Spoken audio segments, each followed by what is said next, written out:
कांग्रेस की जो रणनीति है उसे स्पष्ट कर दी गई है। असुरक्षित सीट होने की वजह से कांग्रेस पार्टी यहां से उम्मीदवार नहीं उतारेगी, कांग्रेस यहां पर उम्मीदवार नहीं देगी। हालांकि नेशनल कॉन्फ्रेंस की तरफ से और भारतीय जनता पार्टी की तरफ से 3 उम्मीदवारों की घोषणा कर दी गई है।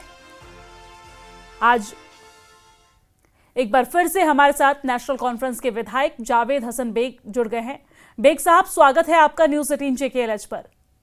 जी, बहुत शुक्रगुजार हूं। यहाँ पर बेग साहब देखें तो श्रीनगर में प्रेस कॉन्फ्रेंस करते हुए यहाँ पर घोषणा कर दी गई है कि कांग्रेस सीट जो बची हुई सीट थी वहां से असुरक्षित होने की वजह से उम्मीदवार नहीं उतारेगी। तो नेशनल कॉन्फ्रेंस की तरफ से अगला कदम क्या होने वाला है?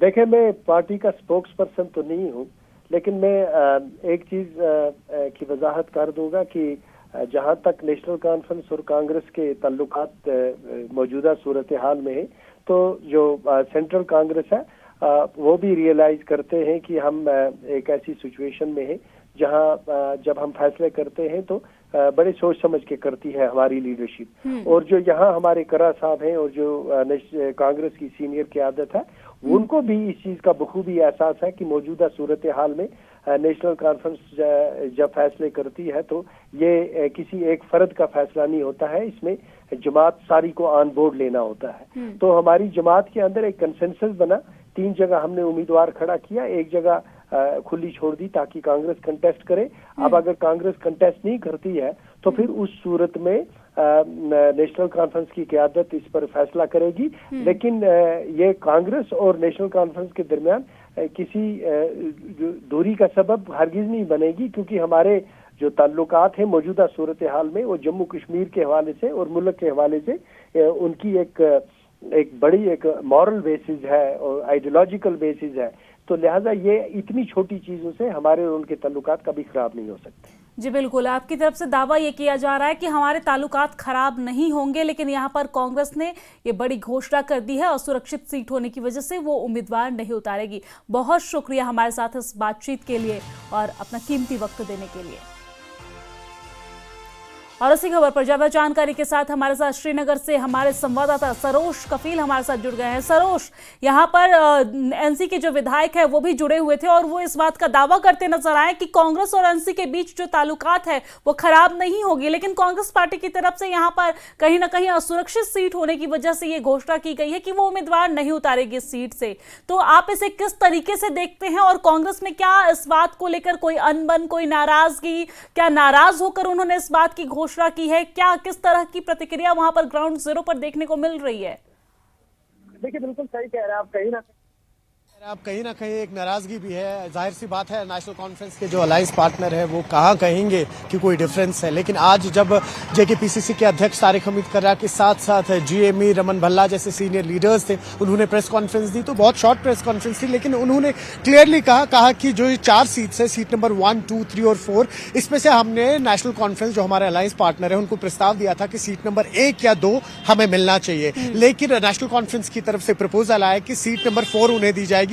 हमने अपनी पार्टी के साथ डेलिब्रेशन की, हेडक्वार्टर्स में दिल्ली में बात हुई और हम सबको लगा कि सीट नंबर 4 जो है वो कहीं ना कहीं सेफ नहीं है, इसलिए हमने डिसाइड किया है कि हम राज्यसभा में कोई भी नामांकन नहीं भरेंगे, कोई भी नॉमिनेशन नहीं होगी हमारी तरफ से। लेकिन साथ ही साथ देखिए, तारिक हमीद कर्रा ने कहा, जब हमने उनसे पूछा कि सुबह से ही बातें चल रही थी कि नेशनल कॉन्फ्रेंस और कांग्रेस अब शायद कहीं ना कहीं अलायंस में नहीं रहेंगे, तो बड़ी दबे अल्फाजों में उन्होंने कहा कि नहीं, ऐसी कोई बात नहीं है, लेकिन जो ये चिट्ठी है, जो ये प्रपोजल है, ये हमने CM उमर अब्दुल्ला और डॉक्टर फारूक अब्दुल्ला को भी दिया था। हमने एक चिट्ठी लिखी थी उन्हें कि हमें सीट नंबर 1 या 2 मिले, लेकिन अभी तक वहां से उस चिट्ठी का कोई जवाब नहीं आया है। वही अगर हम नेशनल कॉन्फ्रेंस की बात करें तो पिछले हफ्ते ही जब नेशनल कॉन्फ्रेंस ने अपने नाम सामने रखे थे तो उन्होंने क्लियरली कहा था कि हम कोशिश यही करेंगे कि 4थी सीट भी जो है वो हम अपने पास रखें, क्योंकि उसका सिंपल सा रीजन था, हालांकि दबे अल्फाजों में उन्होंने कहा जिस तरह से हमें पूर्ण बहुमत यहां मिला और हमने ऑलरेडी 6 सीटों पर कॉम्प्रोमाइज किया है जम्मू कश्मीर में, यानी कि उन्होंने कांग्रेस को 6 सीटें दी थी,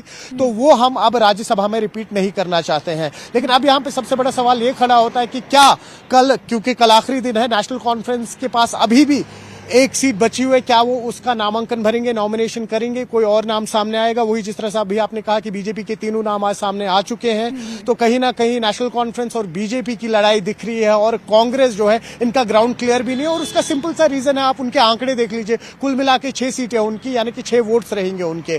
तो अगर बात करें इस वक्त अब जो मुकाबला होने वाला है, अगर हम असल देखें तो वो नेशनल कॉन्फ्रेंस और भाजपा के बीच में ही होने वाला है। और आज जबकि अब नेशनल कांग्रेस ने क्लियरली कहा है कि हम अपना कैंडिडेट फील नहीं कर रहे हैं, तो एक क्लियरिटी आ चुकी है। वही अब साथ ही साथ बाईपोल्स है बडगाम और नगरोटा की सीट पे। जब तारिक हमीद कर्रा से ये पूछा गया कि क्या आप अलायंस में लड़ेंगे इन 2 सीटों पे या अपना कैंडिडेट खड़ा करेंगे, उन्होंने कहा कि अभी कुछ दिन बचे हुए हैं, जो ही कोई क्लियरिटी होगी और हाईकमांड से हमें दिल्ली से इंस्ट्रक्शंस मिलेगी, क्योंकि हमारी नेशनल पार्टी है, उस हिसाब से फिर हम आगे डिसाइड करेंगे कि हमें नगरोटा और बडगाम की सीट पे अकेले लड़ना है या नेशनल कॉन्फ्रेंस के साथ समर्थन में लड़ना है। जी बिल्कुल सरोज, यहाँ पर दावा तो जरूर किया जा रहा है नेशनल कॉन्फ्रेंस की तरफ से कि किसी तरह का कोई मनमुटाव नहीं है, लेकिन तारिक हमीद कर्रा साहब के बयान से ये नजर आ रहा है कि मनमुटाव जो है वो है, और मनमुटाव जब होता है तो रिश्ते पर उसका असर जरूर देखने को मिलता है। क्या लगता है कि इस तरह के मनमुटाव से और इस तरीके के जो सीट बंटवारे को लेकर थोड़ी सी मन में जो खटपटाहट है, उससे उस रिश्ता भी खराब होगा? क्या इसका असर मौजूदा सरकार पर देखने को मिलेगा?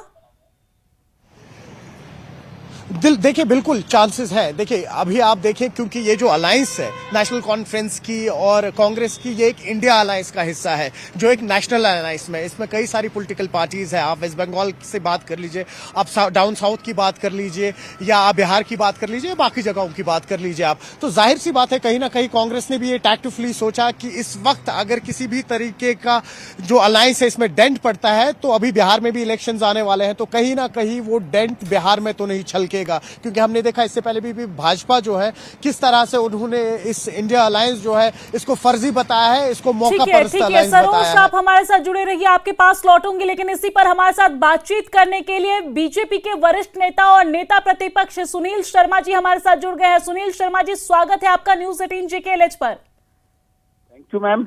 सर, आपने सुना होगा कि यहाँ पर तारिक हमीद कर्रा की तरफ से ये घोषणा की गई है प्रेस कॉन्फ्रेंस करते हुए कि वो चुनाव में उम्मीदवार नहीं दे रहे हैं राज्यसभा चुनाव में, क्योंकि सीट जो है वो असुरक्षित है। इस पर पहली प्रतिक्रिया आपकी। मैम, मैं कांग्रेस को वैसे जम्मू कश्मीर में कोई एक इंडिपेंडेंट पार्टी मानता नहीं हूँ।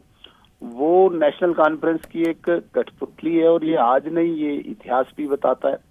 1975 में जब नेशनल कॉन्फ्रेंस के पास कोई विधायक भी नहीं था, तब शेख मोहम्मद अब्दुल्ला साहब को उन्होंने चीफ मिनिस्टर बनाया था। वो एमएलए भी नहीं थे और कांग्रेस पार्टी के विधायक थे। चलिए, उस इतिहास को अगर हम इस वक्त नहीं डिस्कस करते हैं, तो आप रिसेंट देख लीजिए जो अलायंस इनका 2024 के असेंबली चुनाव में हुआ। उसके बाद अगर इनका अलायंस हुआ तो इनको तो कहीं कैबिनेट में, कहीं सरकार में तो कोई जगह तो दी नहीं, और लाख कोशिशें करने के बाद भी कांग्रेस को नहीं माना नेशनल कॉन्फ्रेंस ने, उनको बाहर रखा, बाहर का दरवाजा दिया। और अभी भी जो उम्मीद लगाए बैठे थे कांग्रेस की, शायद वो एक सेफ सीट नेशनल कॉन्फ्रेंस देगी, लेकिन जम्मू कश्मीर के लोगों को पता है कांग्रेस तो यहाँ कोई वजूद ही नहीं है, ये तो नेशनल कॉन्फ्रेंस ही है। और कांग्रेस में सब चीजें डिसाइड नेशनल कॉन्फ्रेंस करता है, राज्यसभा मेंबर ही नहीं, विधायक भी। और मैं तो ये कहता हूँ कि ऑर्गेनाइजेशनल जो हायरार्की है इनकी, प्रेसिडेंट कौन बनेगा, इनका वाइस प्रेसिडेंट कौन बनेगा, नेशनल कॉन्फ्रेंस तय करता है। तो ये बहुत बड़ी हैरान कर देने वाली कोई खबर नहीं है मैम कि कांग्रेस के प्रेसिडेंट ने प्रेस कॉन्फ्रेंस करके ये बताया कि वो कैंडिडेट नहीं उतारेंगे। उनकी क्या मजाल है। हाँ, नेशनल कॉन्फ्रेंस बोलेगी सिट तो बैठेंगे, बोलेगी स्टैंड तो उठेंगे। ये तो नेशनल कॉन्फ्रेंस के मर्सी पे है कांग्रेस। तो ये कोई इंडिपेंडेंट पार्टी नहीं है, इनके पास कोई इख्तियार नहीं है, इनके पास कोई अधिकार नहीं है अपना डिसीजन करने में। जो नेशनल कॉन्फ्रेंस के मतलब अब्दुल्ला साहब के घर में डिसाइड होगा, वो कांग्रेस को इम्प्लीमेंट करना ही करना है। बिल्कुल, जो अब्दुल्ला साहब के घर पे डिसाइड होगा वो कांग्रेस को करना होगा, और ये आप भी जानते हैं और पूरी जनता जानती है। लेकिन कांग्रेस की ऐसी क्या मजबूरी है? क्या सरकार में जबरदस्ती बने रहने के लिए कांग्रेस एनसी की सारी बातों को मानती है, या फिर यहाँ पर कुछ और मजबूरी है? क्या मजबूरी है कि कांग्रेस नेशनल कॉन्फ्रेंस की सभी बातों को मानती है?